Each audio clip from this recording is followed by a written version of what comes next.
ব্যাংকে টাকা জমা না রেখে কোন 5টি সেক্টরে আপনি টাকা যদি ইনভেস্ট করেন তাহলে হচ্ছে আপনার এই টাকা হচ্ছে দ্বিগুণ পর্যায়ে প্রফিট এনে দেবে। প্রথমে যে মাধ্যমটি রয়েছে সেটি হচ্ছে গ্রামে হচ্ছে রাস্তার সাইডে বা বাজারে বা ভালো পজিশনে জমি ক্রয় করে রাখা। দেখেন জমির ডিমান্ড কিন্তু দিন দিন দ্বিগুণ পরিমাণে বেড়ে যাচ্ছে। সেই ক্ষেত্রে যে অঞ্চলগুলোতে এখনও জমির হচ্ছে দাম তুলনামূলকভাবে কম রয়েছে সেই অঞ্চলে আপনি চাইলে ভালো পজিশনে জমি কিনে রাখতে পারেন, যেগুলোর দাম এখন হচ্ছে অনেকটাই কম। 5 বছর বা 10 বছর পরে কিন্তু সেই জমিগুলোর দাম অনেক বেশি বেড়ে যাবে। তবে অবশ্যই জমি কেনার ক্ষেত্রে কিছু বিষয় আপনাকে লক্ষ্য রাখতে হবে।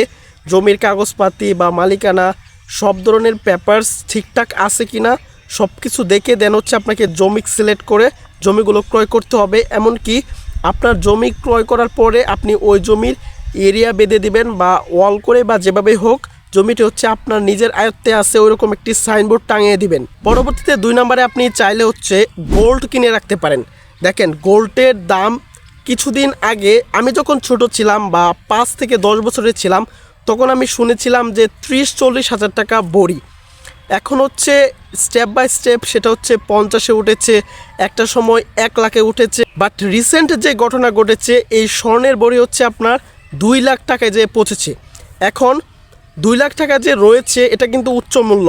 এখন আবার গোল্ড কিনতে যায় না, এই দামটা যখন কিছুটা কমে আসবে বা কিছুটা লেভেলে আসবে 1 লাখ 1.5 লাখের মাঝে চলে আসবে তখন হচ্ছে আপনি চাইলে গোল্ড কিনে রাখতে পারেন। এই গোল্ডের দাম যেহেতু 2 লাখ টাকা উঠেছে ফিউচারে কিন্তু ওই রকম দামে অবশ্যই চলে যাবে বা আরও বেশি বেড়ে যাওয়ার সম্ভাবনা রয়েছে।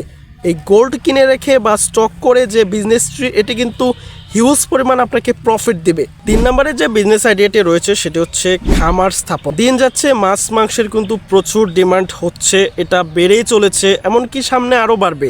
কারণ রয়েছে দেখেন দেশের জনসংখ্যা কিন্তু আগের তুলনায় দ্বিগুণ হয়ে গেছে প্রায়। সেক্ষেত্রে আপনি যদি খামার স্থাপনের বিজনেসে ইনভেস্ট করতে পারেন, লাইক আপনি হচ্ছে গরুর খামার দিতে পারেন, ছাগলের খামার দিতে পারেন বা পোলট্রি ফার্ম দিতে পারেন, এই রিলেটেড খামারগুলোতে আপনি যদি ইনভেস্ট করেন সেক্ষেত্রে আপনি বর্তমান সহ ফিউচারে অনেক ভালো প্রফিট জেনারেট করতে পারবেন। এমনকি এটি একটি অনেক লাভজনক ব্যবসা। 2026 সালে এসে কিন্তু আপনি চাইলে 4 নম্বরে যে জায়গাতে ইনভেস্ট করতে পারেন সেটি হচ্ছে ফ্ল্যাট কিনে ভাড়া দেওয়া। মানুষ কিন্তু এখন বেশিরভাগই শহরমুখী হচ্ছে বা শহরের দিকে তারা ভাড়া থেকে বিভিন্ন বিজনেস করছে বা বিভিন্ন কাজ করছে। সেক্ষেত্রে আপনি চাইলে আপনার যদি ভালো একটা অ্যামাউন্ট মূলধন থাকে বা নিজের হাতে স্টক থাকে চাইলে আপনি হচ্ছে ফ্ল্যাট কিনে ওইগুলো হচ্ছে ভাড়া দিতে পারেন। এখানে কিন্তু আপনার ফ্ল্যাট থেকে যাবে বা দিন দিন হচ্ছে ফ্ল্যাটের দাম বেড়ে যাবে। পাশাপাশি আপনি এখন হচ্ছে বাড়াতে যে অর্থটা ইনকাম করতে পারছেন সেটা হচ্ছে আপনার এক্সট্রা প্রফিট হয়ে থাকবে। সর্বশেষ 5 নাম্বার আপনি হচ্ছে যেখানে টাকা ইনভেস্ট করতে পারেন সেটি হচ্ছে আপনার এলাকা বুঝে আপনার যেই প্রবলেমটির কেউ সলভ দিচ্ছে না বা যেই প্রবলেম রিলেটেড কোনো বিজনেস নেই সেই প্রবলেমটি বের করে দেন হচ্ছে আপনাকে ওই প্রবলেম রিলেটেড সলভের বিজনেস দিতে হবে। লাইক ধরেন আপনার এলাকায় কোনো ক্লিনিক নাই বা আপনার এলাকায় কোনো ভালো মেডিসিন দোকান নাই বা আপনার এলাকায় কোনো ভালো একটি স্কুল নাই, সেক্ষেত্রে এই রিলেটেড প্রবলেমগুলো বের করে দেন হচ্ছে আপনি ওই সেক্টরে যদি টাকা ইনভেস্ট করেন সেটি হচ্ছে আপনার জন্য অনেক বেশি প্রফিটেবল হবে।